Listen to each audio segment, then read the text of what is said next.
Son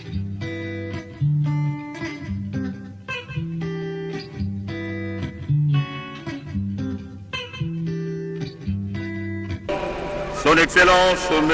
Faustin Archange Touadéra, président de la République centrafricaine.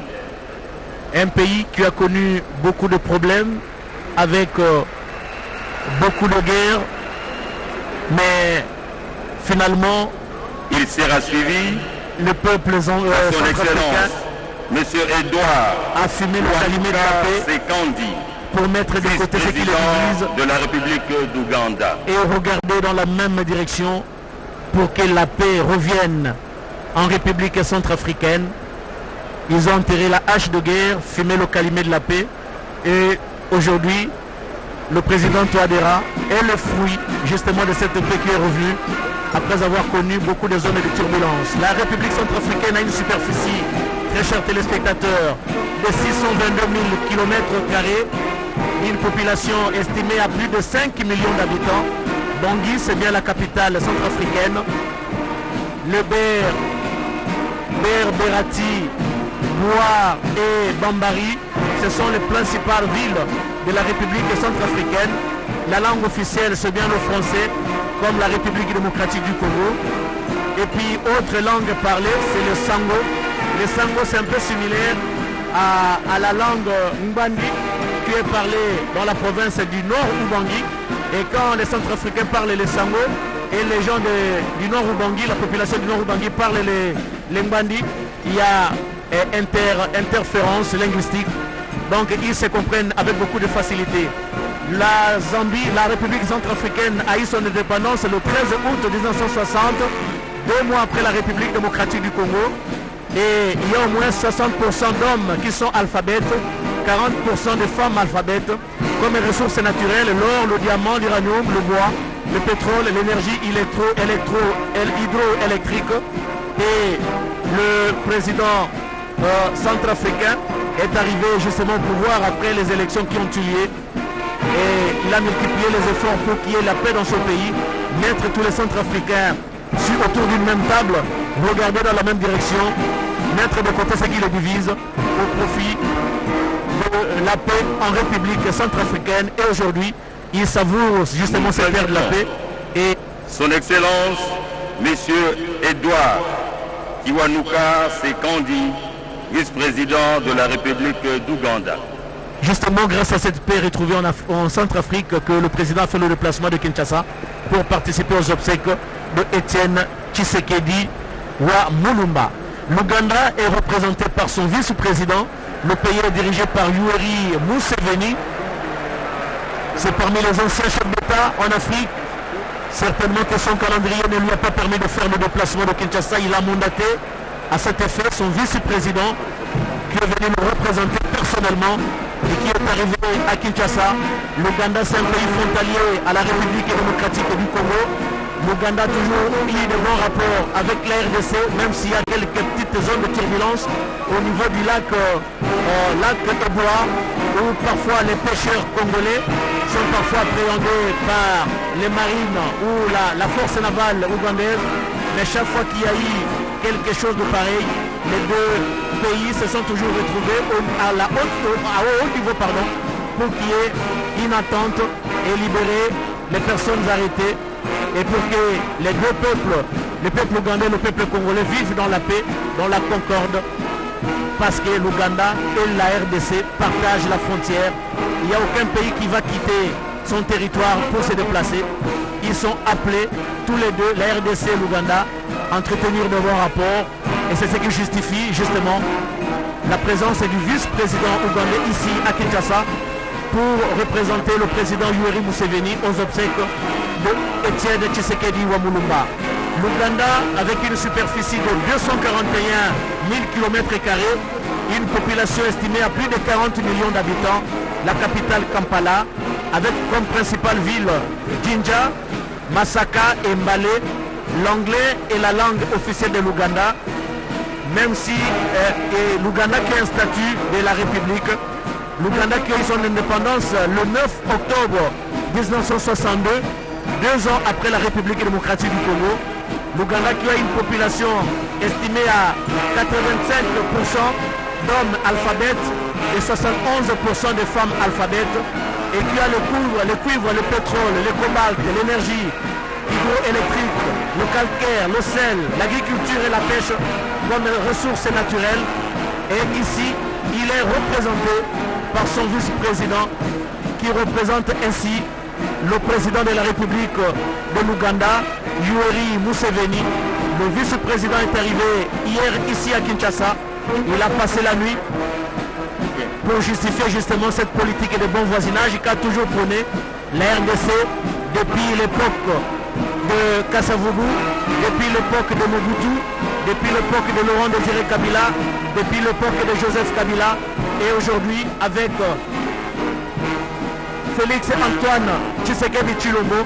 C'est cette même politique de bon voisinage qui continue, et c'est la raison pour laquelle vous avez remarqué, très chers téléspectateurs, la présence de beaucoup de pays africains avec qui on partage la même frontière, venir représenter, ici représentés par leurs autorités, aux obsèques de Etienne Tshisekedi Wa Mulumba, président de l'Assemblée nationale de la République de Guinée, le représentant de son Excellence, M. Alpha Condé, président de la République de Guinée.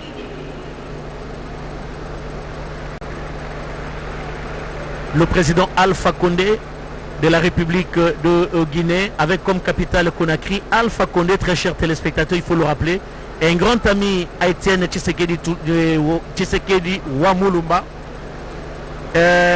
Alpha Condé, avant de devenir président de la République, il a passé 42 ans comme opposant dans l'opposition et finalement il a été élu. Aujourd'hui, il devient un homme d'État. Son calendrier certainement ne lui a pas permis de faire le déplacement de Kinshasa. C'est la raison pour laquelle il a mandaté. Il sera suivi son président de l'honorable Kalonzo Musyoka, président de l'Assemblée ancien nationale, vice-président de la République de Kenya, le représentant et de la son Guinée, très chers Excellence, téléspectateurs, Uhuru Kenyatta, a eu une superficie de 245 000 km², population estimée à plus de 12 millions d'habitants. Conakry, c'est la capitale. Cancan, Labé et Nzoro-Ekere, ce sont les principales villes. La Guinée parle la langue française. Elle est indépendante le 2 octobre 1958, 2 ans avant la République démocratique du Congo. Et elle représente 38% d'hommes alphabètes, 22% de femmes analphabètes.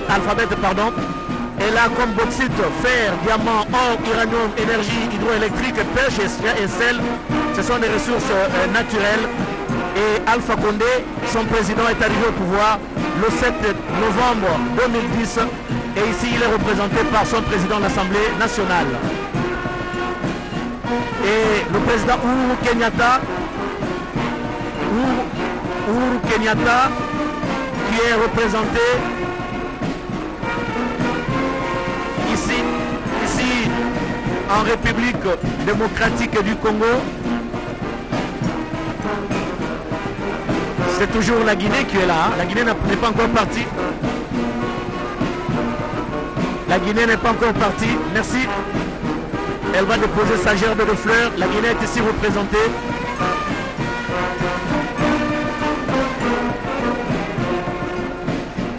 Il fait le signe de croix.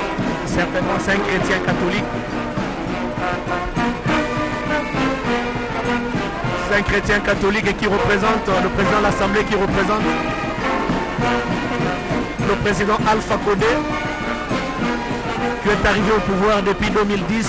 Un opposant farouche à tous les présidents qui se sont succédés au niveau de la Guinée, à commencer par Sékou Touré et les autres. Et aujourd'hui, Alpha Condé est à la tête de la Guinée. Alpha Condé, un grand ami à Etienne Tshisekedi Wa Mulumba, également opposant, à la seule différence que l'autre est arrivé au pouvoir finalement.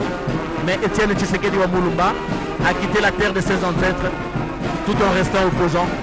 Mais néanmoins, son parti et politique, l'UDPS, doit se réjouir aujourd'hui parce que c'est l'UDPS qui est aux commandes de la nation congolaise.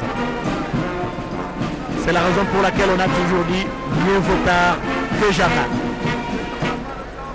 Et c'est la fanfare de la Nous garde invitons présidentielle qui a l'honorable agrémenté. Kalonzo Musyoka, ancien vice-président de la République du Kenya, le représentant de son Excellence M. Uhuru Kenyatta, président de la République du Kenya.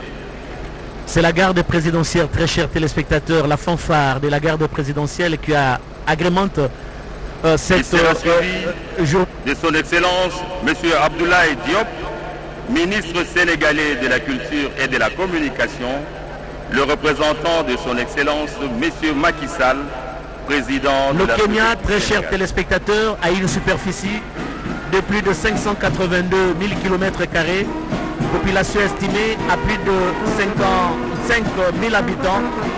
Nairobi, c'est bien la capitale. Les villes, principales villes du Kenya, c'est Mombasa, Kisumu et Nkuru. L'anglais, c'est la langue parlée, la langue officielle parlée au Kenya et le Swahili. Le Kenya a accédé à son accession à la magistrature suprême le 12 décembre 1963, 3 ans après la République démocratique du Congo. Le Kenya a une population alphabète au moins de 81% parmi les hommes et 74% pour les femmes. Comme ressources naturelles, le Kenya possède la soude, le tourisme, l'élevage et la pêche.